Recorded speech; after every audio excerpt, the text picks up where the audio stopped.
أعوذ بالله من الشيطان الرجيم.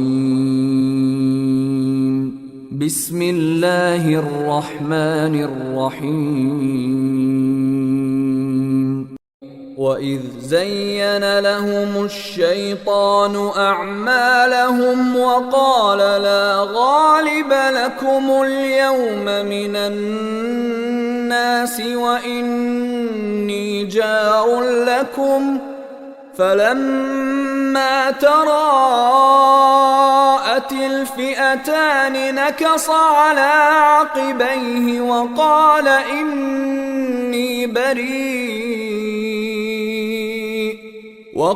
إني بريء